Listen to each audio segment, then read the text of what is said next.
Es siempre un privilegio y una experiencia especial con el Señor el venir a compartir algo de su palabra, ¿no? Yo no sé a los ancianos y pastores de más tiempo, quizás tenéis más información en vuestra cabeza y funciona diferente, pero yo me pongo muy nervioso cada vez que veo ahí en el calendario que voy a predicar, porque digo, ¿qué voy a hablar? ¿Qué es lo que tú quieres decir, Señor, ¿no? Porque mi oración es porque, Señor, yo tampoco tengo mucho que ofrecer. Pero es siempre una experiencia, y es una experiencia tan maravillosa de ver cómo actúa el Espíritu Santo, porque yo llevaba con este tema meses en mi mente, ¿no? Incluso he predicado antes de poner esto en texto, pero llevaba mucho tiempo con eso en mente y de repente yo escucho muchos podcasts y de repente salió un podcast de los que escucho, un teólogo australiano que tiene un podcast muy bueno y tiene uno de ellos hablando del sufrimiento, del problema del dolor, ¿no? Y me encantó y ese día yo dije, eso es, porque fue hace como 2 semanas, digo, eso es de lo que tenemos que hablar. Y digo que es una experiencia del Espíritu Santo porque me vais a ver aquí hoy y me vais a ver aquí la semana que viene otra vez, porque yo de repente me pongo a escribir y digo, esto es demasiado grande. No tenía nada que ofrecer, pero de repente el Señor empieza a decir cosas y de repente empiezan a venir ideas y de repente empiezas a escribir y de repente tengo yo casi 10 páginas de apuntes y digo, esto no puede ser para un día. Pero tengo que decirlo porque creo que el Señor tiene algo que decir acerca de lo que vamos a hablar, porque hemos tocado muchos de nosotros los que predicamos aquí en ese tema, pero hay un tema dentro del sufrimiento que hace tiempo que no escucho hablar tan específicamente, que ya hablaremos de él, pero simplemente para introducir el tema, el mundo es un sitio de experiencias muy diferentes y muy extremas, ¿no? A veces nuestras experiencias en la vida son tan opuestas que es difícil encontrar algún tipo de lógica. Dices, ¿cómo puede ser que en esta vida tengamos momentos tan cumbre de alegría y de felicidad, como por ejemplo el día que yo cogí especialmente a Caleb, que fue el primero, ¿no?, en mis brazos? Esa sensación que no sabes explicar. Yo me acuerdo de hablar con amigos que tenían a sus mujeres embarazadas y decía, no te sé explicar qué es lo que sientes en ese momento, pero es algo que no sientes en ninguna otra situación de la vida. Y es algo que te llena tanto el corazón y es tan especial que es una experiencia tan profunda y tan bonita y tan maravillosa que dices, qué cosa más bonita, ¿no? Pero a la vez en la vida también tenemos la experiencia de perder a una persona querida, un familiar, un hermano, un padre, una madre. Vemos la enfermedad de personas que amamos.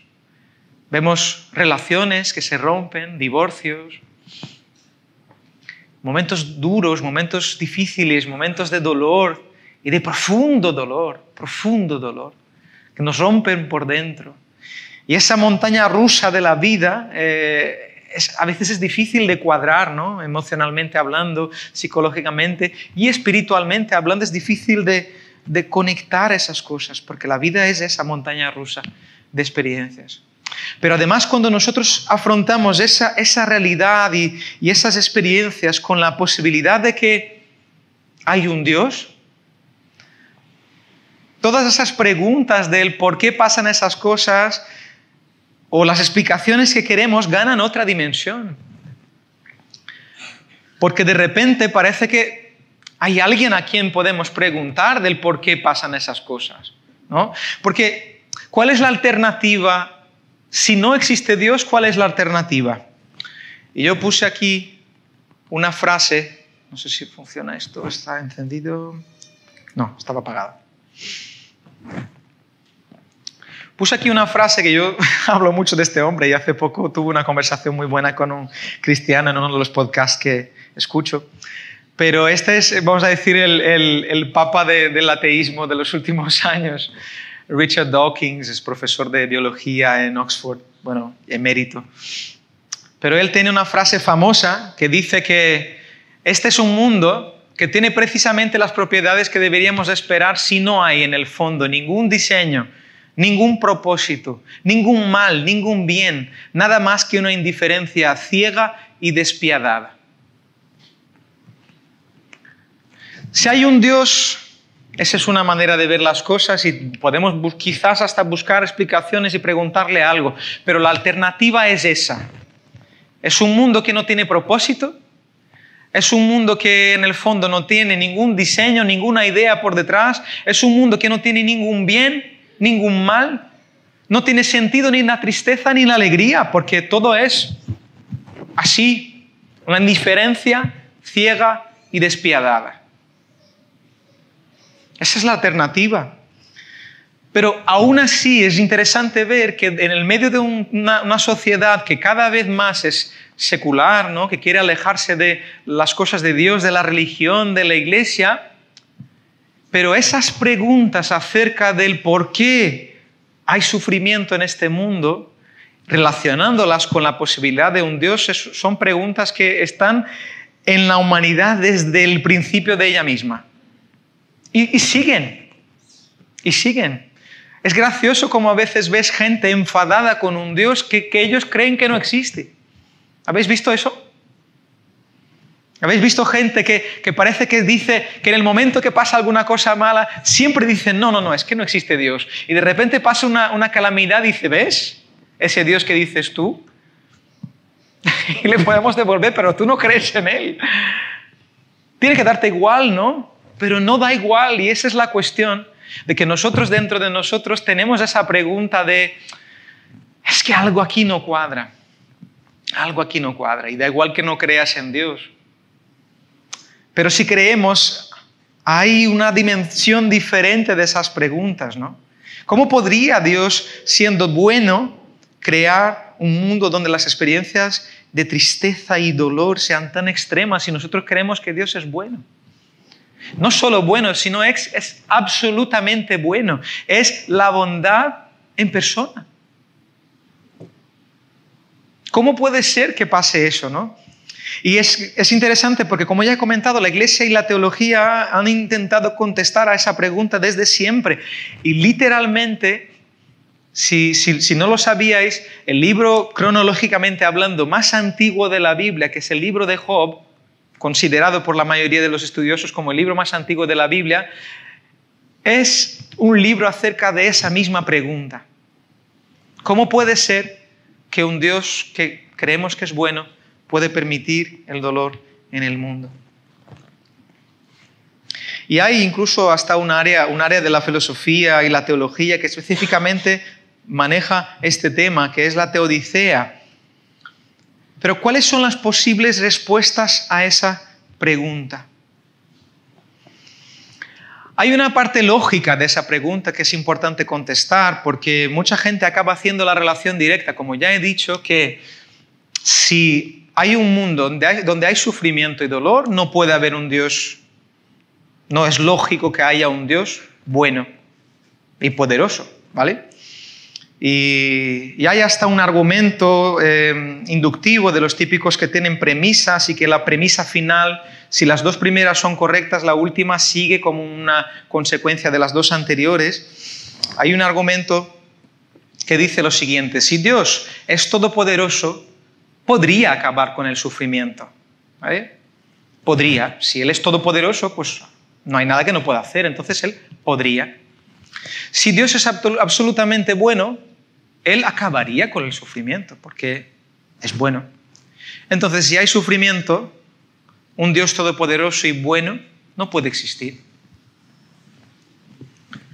Os doy unos segunditos para pensar. ¿Tiene sentido eso? ¿Tiene sentido?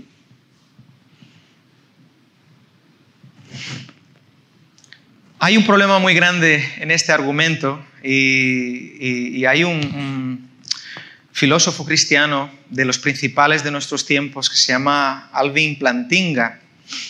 Y es muy conocido exactamente por su trabajo en ese tema de la teodiceea, hablando del por qué, cómo puede ser que un Dios bueno permita el sufrimiento en el mundo, ¿no? Pero él dice lo siguiente, que solo podríamos usar ese argumento para decir que Dios no existe si fuéramos capaces de probar que un Dios todopoderoso y absolutamente bueno no puede de ninguna manera tener ninguna razón para permitir el sufrimiento en el mundo.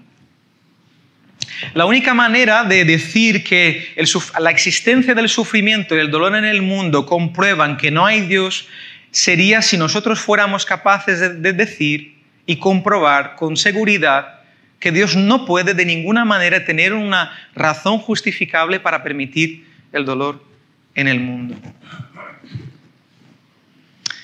Y nosotros, con nuestra perspectiva tan pequeñita que tenemos de la vida, de nuestras vidas tan pequeñitas en una historia de la humanidad tan larga, en un mundo tan grande, nosotros sí que entendemos que hay momentos que tenemos que soportar algunos sufrimientos por un bien mayor. Solo hace falta que te acuerdes de la última vez que tuviste que pasar por una intervención, una operación. ¿Es fácil recuperarse de una operación?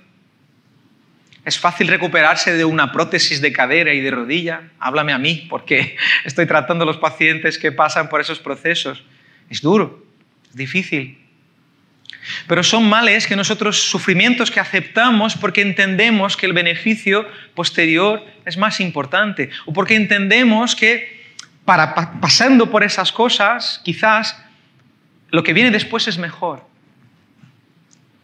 Nuestra perspectiva tan pequeñita y somos capaces de reconocer que hay sufrimientos que pueden venir con propósitos que sean positivos. Pero más difícil aún que eso es que nosotros, como pequeñitas personitas que somos capaces de mirar a nuestros hijos, los que tenemos hijos, y permitir que ellos pasen por sufrimientos que ellos jamás van a ser capaces de entender, aunque nos esforzáramos y hiciéramos dibujos y vídeos para explicar cómo explicas a un niño que le van a meter una aguja por el brazo y que eso es bueno. No puedes. ¿Cómo explicas a un niño que va a su primer día en el colegio y entra llorando y diciendo, me abandonan, yo me quedo aquí y me dejan mis padres, y yo dependía completamente de ellos y ahora me dejan aquí con esa persona que yo no conozco?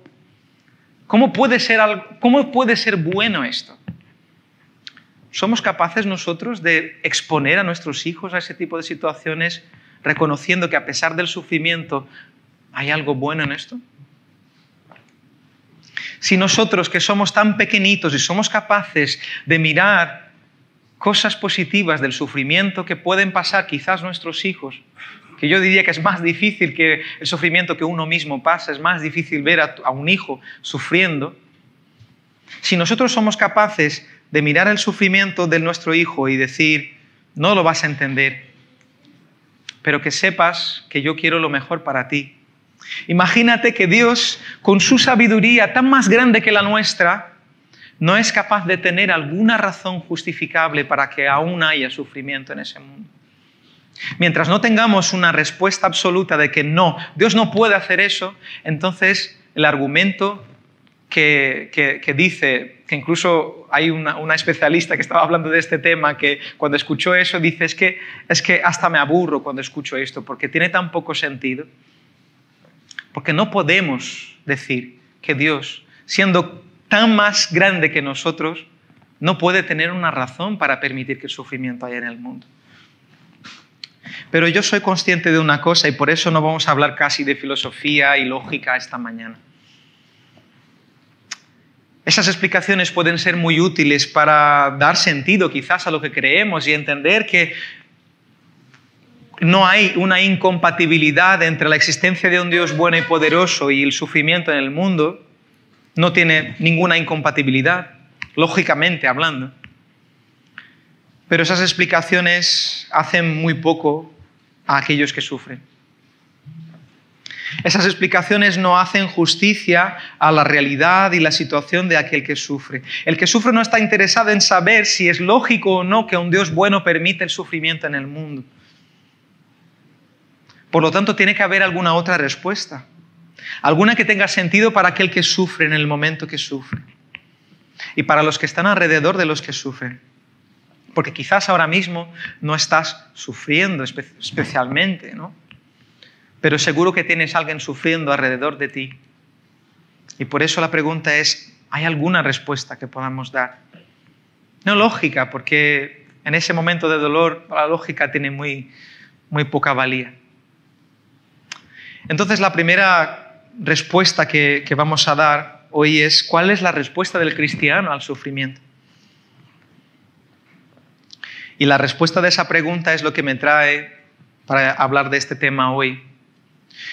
Que vamos a mirar un texto, famoso texto del Salmo capítulo 22, para hablar de lo que yo llamo la práctica cristiana olvidada del lamento. La Biblia es un conjunto de libros, muchísimos libros que expresan en profundidad la experiencia del ser humano, sin filtros, sin intentos de parecer que las cosas son más bonitas de lo que son. A veces incluso es un tema que dicen, ¿no? los ateos o los que no creen, que cómo puede ser, ¿no? Las barbaridades que hay en la Biblia. Pues mira, lo que nos dejó el Señor para conocer de la historia de la humanidad y de Él mismo y su relación con la humanidad es eso, es así de crudo. Porque así es la vida. La vida no tiene filtros, la vida no tiene maquillajes, la vida no intenta parecer más bonita, es así como es. Y la Biblia, como consecuencia, está llena de reacciones humanas a la injusticia, el sufrimiento y al dolor. Y el lamento es una práctica que llena las páginas de la Biblia en diversas ocasiones. Los ejemplos clásicos son, como ya he comentado, el libro más antiguo de la Biblia, el libro de Job. Es un libro duro de leer, porque está lleno de lamentos y es ese momento, claro, casi de tristeza, de esa sensación tan difícil y dura de alguien que está sufriendo. Hay otro libro, un libro entero acerca de las lamentaciones del profeta Jeremías. Y alrededor de 2/3 de los salmos son considerados por muchos estudiosos como lamentos. 2/3 de 150 capítulos que tiene los salmos. Pero siendo así, ¿cómo puede ser que nos hayamos olvidado de eso? Y quizás cuando empecemos a hablar un poco más de qué significa el lamento, entendamos un poco del por qué nos estamos olvidando, ¿no? Pero yo no sé por qué exactamente, pero nuestra tendencia, cada vez que tenemos a alguien sufriendo delante de nosotros, es intentar buscar alguna explicación. Rápidamente queremos encontrar alguna manera de consolar, pero intentando explicarlo, decir, no, pues que puede haber algún propósito, es que Dios a lo mejor va a hacer esto en tu vida, ¿no? A lo mejor va a cambiar las cosas después y queremos dar explicaciones, ¿no? Yo lo vi muy claramente en esa época del COVID-19. Yo no sé si vosotros habéis escuchado unas cuantas teorías entre cristianos del por qué había venido esa pandemia. Y había unas cuantas diciendo que era el mismo Dios enviando una plaga al mundo para hacer justicia a un mundo pecador y todo eso, ¿no? Pero yo me hago la pregunta, ¿qué diferencia hace al que sufre el decir ahora mismo que Dios está enviando una plaga al mundo para juzgarlo? ¿Sabemos si es eso lo que estaba Dios haciendo? No lo sabemos. ¿Pero tiene algún sentido buscar alguna explicación y además qué ayuda da al que está sufriendo intentar hacer teorías, ideas del por qué Dios está haciendo esas cosas? Al revés, los intentos de explicaciones son siempre insuficientes, porque es que estamos intentando hablar de cosas que no entendemos. ¿Os acordáis del final del libro de Job? Que Job dice, yo hablaba de cosas que no entendía. Cuando estamos intentando explicar esas cosas, esas explicaciones siempre son insuficientes. Por lo tanto, aumentan el dolor y no lo disminuyen porque no sabemos de lo que estamos hablando. Pero entonces, ¿qué es lo que podemos hacer? Y vamos a hablar entonces en el Salmo 22, Vamos a tener el texto en la pantalla, pero si queréis la Biblia, vamos a leer del versículo 1 hasta el 24 y vamos haciendo comentarios conforme vamos leyendo el texto. Primeros versículos 1 y 2 dicen: Dios mío, ¿por qué me has desamparado? ¿Por qué estás tan lejos de mi salvación y de las palabras de mi clamor? Dios mío, clamo de día y no respondes, y de noche y no hay para mí descanso. Aquí vemos un salmista que se encuentra abandonado, solo. Pero aquí aprendemos ya, y lo que me encanta de ese salmo, hablando del lamento, es que cada parte de este salmo nos enseña cosas muy valiosas acerca del lamento. Y lo primero que podemos ver aquí es que el que lamenta, y el salmista que lamenta aquí, tiene una certeza: alguien me escucha. Aunque me sienta solo, aunque no me contesten, pero alguien me escucha. Las primeras palabras son: Dios mío, Dios mío. No está hablando con el viento, no está diciendo: alguien me escucha, hay alguien ahí. No, está hablando: mi Dios, ¿por qué me has abandonado? Y qué diferente es sufrir con la sensación de que, aunque no me contesten, hay alguien que escucha esas palabras. Y no es solo cualquiera, es mi Dios. El salmista, aunque no se siente contestado, aunque siente que Dios está en silencio, dirige sus palabras a quien él llama de mío. Ahora mismo es que hasta da igual que sea de los demás, pero es mío. Mi Dios, ¿cómo puede ser que estés en silencio? Y seguimos el salmo. A partir del versículo 3, que dice: pero tú eres santo, tú que habitas en las alabanzas de Israel. En ti esperaron nuestros padres, esperaron y tú los libraste. Clamaron a ti y fueron librados, confiaron en ti y no fueron avergonzados. Otra enseñanza muy buena acerca del lamento que hay en este salmo es que, a diferencia del quejarse, de la queja, con el lamento, el pueblo de Israel en el desierto, por ejemplo, se quejaba. Pero hay una diferencia muy importante entre el lamento y la queja, ¿no? Es que el lamento pasa desde el conocimiento de un Dios que se presenta como fiel, amoroso y justo. Y que no solo fue fiel a mí, sino que fue fiel a mis antepasados. Pero ¿os acordáis de las palabras del pueblo de Israel ya en el desierto? Ya habían salido de Egipto. ¿Y qué dicen a Dios? Dicen: ¿no había sepulcros en Egipto que nos has sacado para que muramos en el desierto? ¿Por qué nos has hecho eso? ¿Por qué nos has sacado de Egipto? Ya te lo decíamos cuando estábamos en Egipto: déjanos servir a los egipcios, porque mejor nos es servir a los egipcios que morir en el desierto.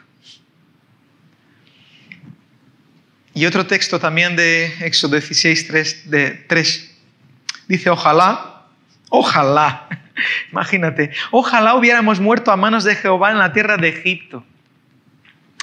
¿Veis la diferencia?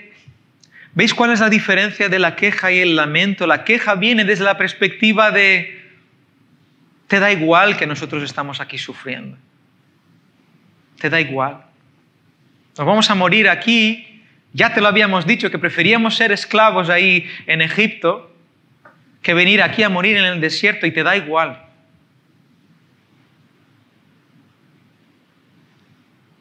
¿Podéis ver la diferencia? Dios mío, ¿por qué me has desamparado? En la queja no hay ninguna confianza en el carácter de Dios.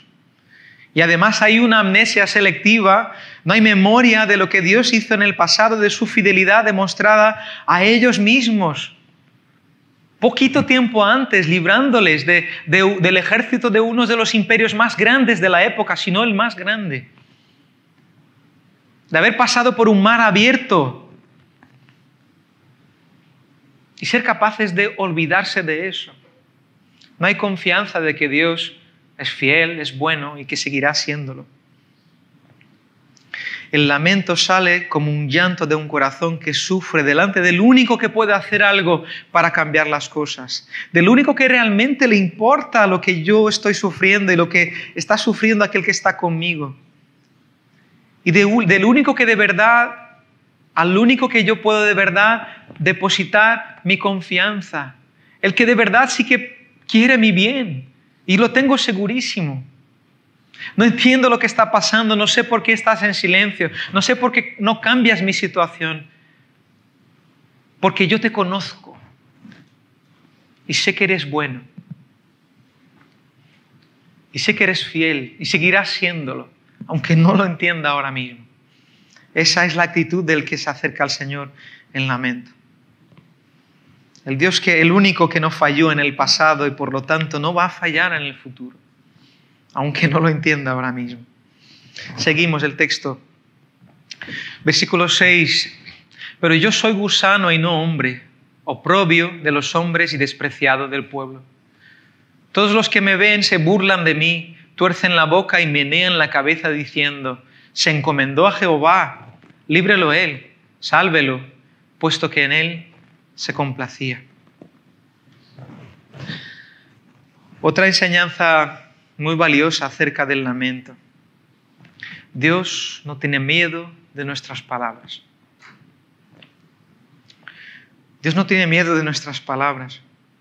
Y a veces yo creo que tenemos, por una sensación de respeto, de miedo, no sé, pensamos que hay algunas cosas que quizás no deberíamos de decir a Dios, ¿no?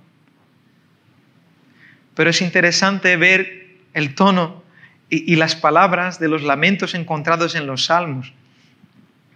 Frases como, ¿por qué te escondes cuando es más difícil? Que encontramos en el Salmo 10. O, ¿por qué me has olvidado? En el Salmo 42. O, ¿me vas a olvidar para siempre? Salmo 13. O lo que el salmista dice en este salmo, ¿no? Que todos están burlando de mí, Dios. Todos están burlando de mí y dicen, se encomendó a Jehová, imagínate, ¿para qué? ¿Para qué? Este confiaba en ese Dios y no le está haciendo nada. Y el salmista viene, coge esas palabras y dice, ¿ves lo que me dicen? ¿Consigues ver la posibilidad de venir un día, un domingo por la mañana y cantar aquí una canción que dice, Señor, ¿me vas a olvidar para siempre? ¿Por qué te escondes cuando es más difícil? Esas palabras eran conocidas del pueblo de Israel, de un corazón que es capaz de expresar aquello que de verdad está sintiendo. No estoy diciendo que el estar aquí por la mañana, un domingo por la mañana, es el momento de empezar a decir esas cosas delante del Señor, pero lo que estoy diciendo es que tenemos una dificultad de convivir con esas preguntas y no salir corriendo a intentar dar respuestas a esas preguntas. Porque el salmista no lo está haciendo. Su estrategia es diferente y la veremos un poco más adelante. Pero esa dificultad que tenemos de convivir con preguntas sin respuesta,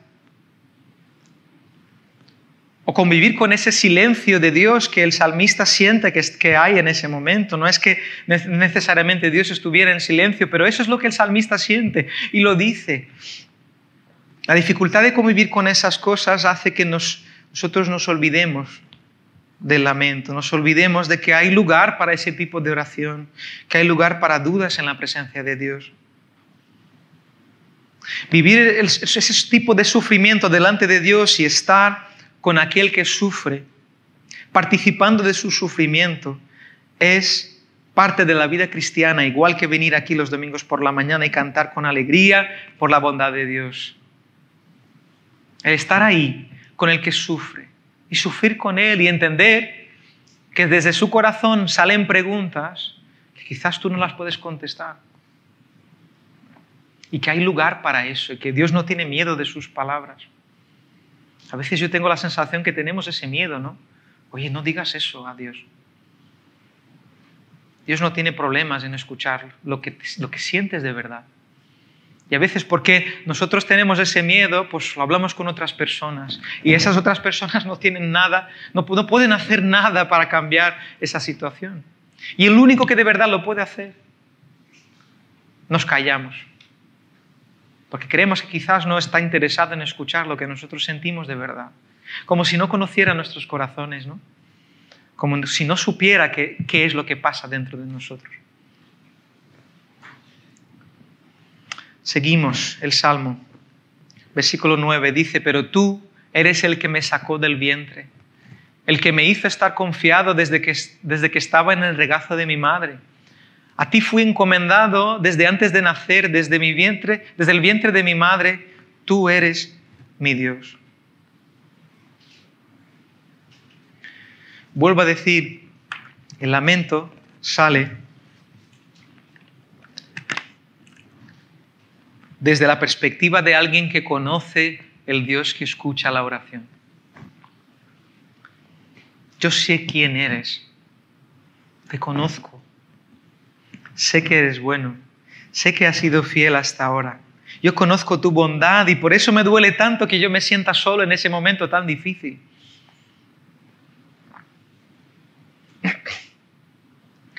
Conozco tu bondad, conozco tu fidelidad, ¿no? Y aquí en ese momento tiene sentido del por qué puse ese barco en el medio de la tempestad. El salmista no es un barco a la deriva en una tempestad.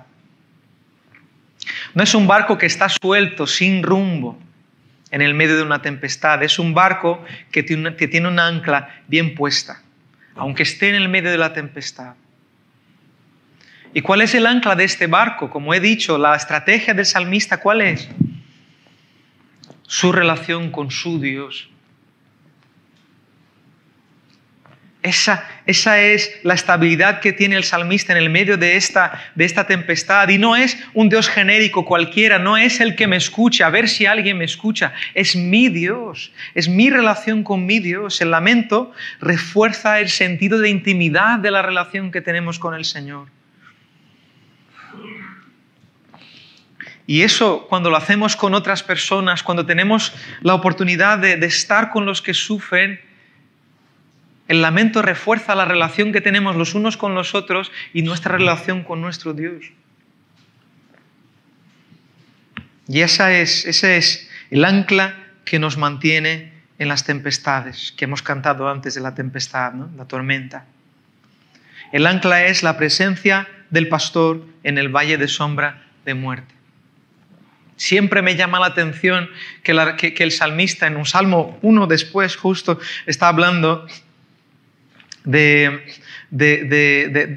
consuelo que encuentra en el valle de sombra de muerte. No es la posibilidad de que vaya a salir de ahí, ¿no? Aunque pase por el valle de sombra de muerte, no temeré. ¿Por qué? Porque tú estás conmigo. Porque yo no estoy solo. Aunque me sienta solo ahora mismo, aunque duela, aunque sufra, no estoy solo. Hay una relación aquí que me mantiene porque yo sé que yo no estoy solo. Y el ancla, también representada por la presencia de nuestro Señor Jesús en el barco, en el medio de la tempestad con los discípulos. ¿Os acordáis? En Marcos capítulo 4, ¿no? Es una de las descripciones.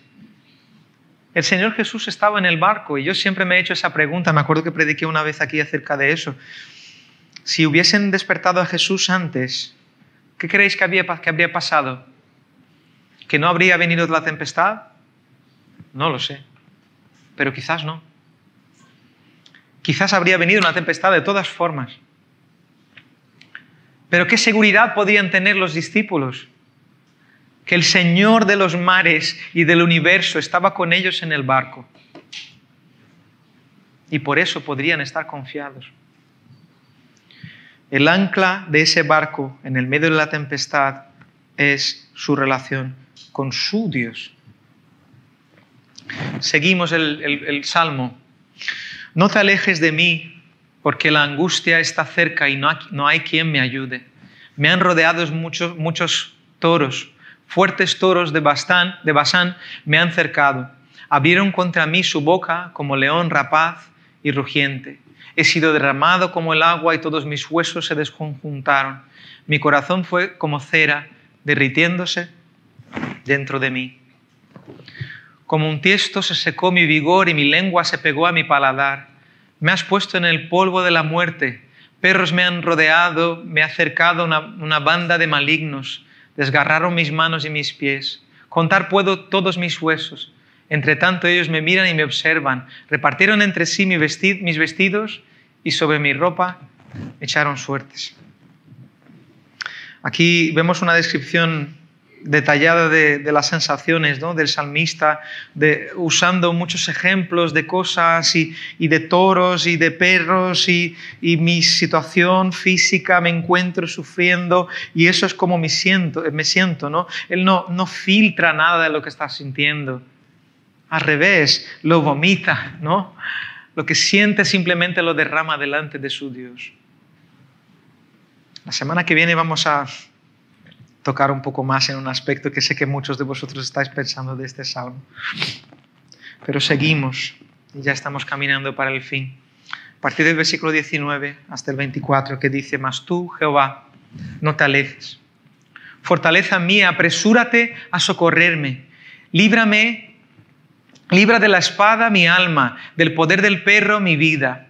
Sálvame de la boca del león y líbrame de los cuernos de los toros salvajes. Anunciaré tu nombre a mis hermanos. En medio de la congregación te alabaré. Los que teméis a Jehová, alabadlo, glorificadlo, descendencia toda de Jacob. Temedlo vosotros, descendencia de toda Israel. Porque no menospreció ni rechazó el dolor del afligido, ni de él escondió su rostro, sino que cuando clamó a él, lo escuchó.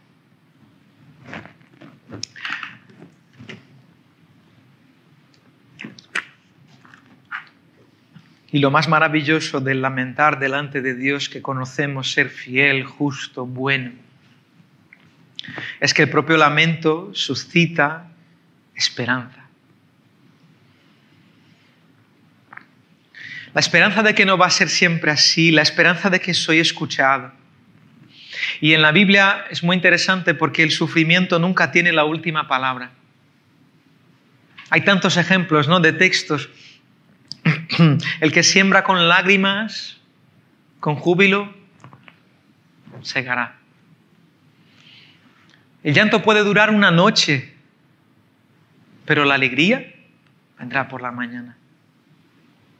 Jesús, delante de una situación trágica, delante de unos grandes amigos, Marta y María, llora porque se compadece de ellos, de verles en su sufrimiento.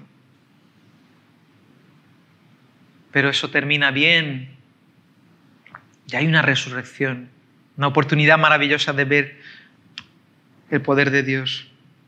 Pero para mí, el contraste más grande entre el momento del sufrimiento y que el sufrimiento no tiene nunca la última palabra.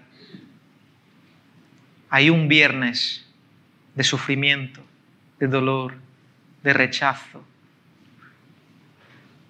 que nuestro Señor Jesús pasó. Pero hay un domingo de gloria. Nuestro Señor venció la muerte. En la vida del cristiano, el sufrimiento nunca tiene la última palabra. Y el lamento nos da la oportunidad de ver cómo sembramos con esas lágrimas, cómo sembramos con esas palabras, una esperanza que va a crecer. Y va a fructificar y va a cambiar nuestra perspectiva. Es maravilloso ver la cantidad de salmos, de lamentos que terminan con júbilo, alegría, con alabanzas. ¿Por qué? Porque es que el lamento hace eso con nosotros. No lamentas al aire, lamentas a un Dios que es fiel, Y que aunque no lo veas ahora mismo, vas a ser capaz de ver que Él seguirá siendo fiel. No vas a ser capaz de ver todas las explicaciones del por qué pasan las cosas en la vida. Hay cosas que creo que simplemente no podemos entender. Como yo he dicho antes, de la misma manera que un niño pequeñito de 6 meses no va a entender jamás, aunque lo quieras explicar, del por qué una aguja en su brazo o su pierna tiene un efecto positivo. Creo que si Dios intentara explicarnos las razones del por qué sufrimos en esta vida, pues nos quedaríamos igual. Tampoco lo entiendo. Pero sí hay una cosa, que podemos tener certeza en el medio del lamento. Hay esperanza. Porque el Dios que fue fiel en el pasado seguirá siéndolo, aunque ahora mismo no lo vea. Soy escuchado y me responderá. Y me devolverá la esperanza y la alegría de esta vida. Porque Él es fiel. ¿Lo has experimentado en tu vida, que Él es fiel? Yo sí. Y en los momentos del dolor y del lamento no lo veía. Pero sabía que seguiría siendo fiel. Sabía que aún había esperanza, porque en la vida cristiana el sufrimiento nunca tiene la última palabra. Así que vamos a recapitular un poco de qué hemos aprendido acerca del lamento esta mañana. Lo primero es que el que lamenta delante de Dios puede tener la certeza de que es escuchado, que no está solo. Segundo, la diferencia entre el lamento y la queja es que el lamento se hace desde la perspectiva de la confianza en el carácter de Dios. Que aunque parezca lejano ahora mismo, que no está, Él es fiel y justo, porque ya lo comprobó en el pasado.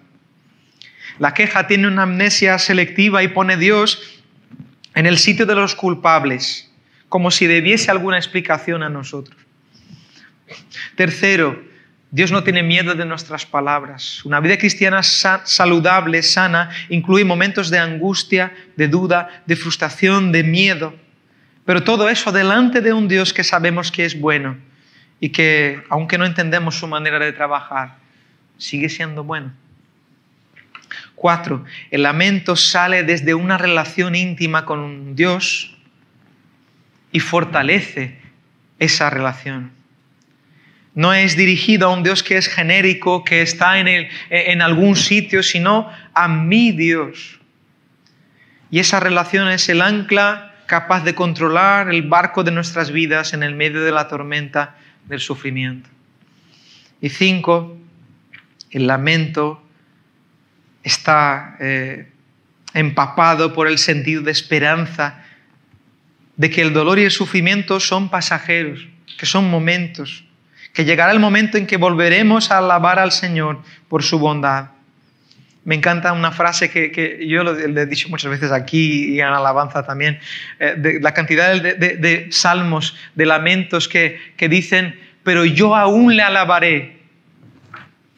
La cosa no se acaba aquí. Este es un momento de mi vida. Pero si doy un paso hacia atrás, yo me acuerdo una vez una predicación del padre de Marcos Martins, es un chico que canta, que se llamaba Perspectiva. Y él decía que a veces nos estamos enfocados en un momento de nuestras vidas como si la vida fuese todo eso, solamente este momento, ¿no? Damos un paso atrás y vemos las cosas con perspectiva. La vida no es solo eso. El sufrimiento es pasajero. Va a pasar, ese dolor va a pasar. Y volveremos a alabarle porque vamos a ver su bondad. El salmista dice, los que teméis a Jehová, alabadlo, los últimos versículos que hemos leído, ¿no? Glorificadlo, descendencia toda de Jacob. Temedlo vosotros, porque no menospreció ni rechazó el dolor del afligido, ni escondió su rostro, sino que cuando clamó a él, lo escuchó.